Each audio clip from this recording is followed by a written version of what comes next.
Assalamu alaikum. Viewers watching BTV and BTV World, welcome to our first English bulletin. I am Hashem Bhuyian. State Minister for Home Affairs Lutfuzzman Babar has met with Ibrahim Gambari, Under Secretary General for Political Affairs of the United Nations at the UN headquarters in New York.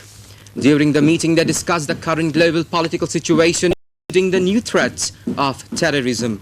Babar informed Gambari of the various measures taken by Bangladesh government to improve law and order.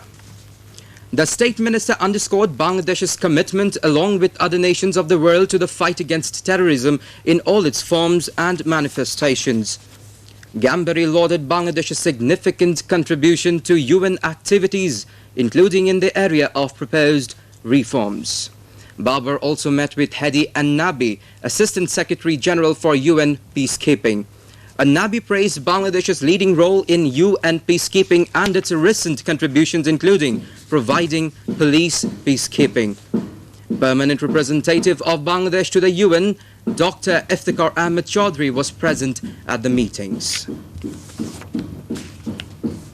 President George W. Bush has said U.S. troops will stay in Iraq to complete their mission following the death of 14 U.S. Marines and their interpreter.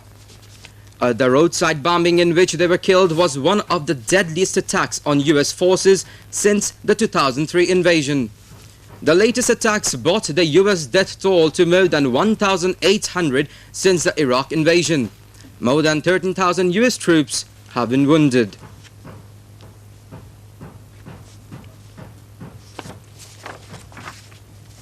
Two Yemeni men claim they were held in secret underground U.S. jails for more than 18 months without being charged. Amnesty International called on the U.S. to reveal details of the alleged secret detention of suspects abroad. Amnesty fears the case is part of a much broader picture in which the U.S. holds prisoners at secret locations. The U.S. has not responded to the claims, but the head of the CIA recently said the agency does not use torture. Iran has delayed its planned resumption of sensitive nuclear work after United Nations inspectors say they needed more time to prepare to oversee the process. A senior Iranian nuclear negotiator said it would now go ahead next week, ending their suspension agreed more than 8 months ago. Iran had initially said uranium conversion would restart this week. A U.S. envoy has said the success of the latest six-nation talks on North Korea's nuclear program depends on Pyongyang's willingness to compromise.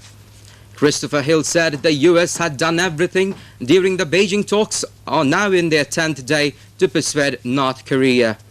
He urged the North to sign a statement of principle put forward by China and backed by the other 5 nations.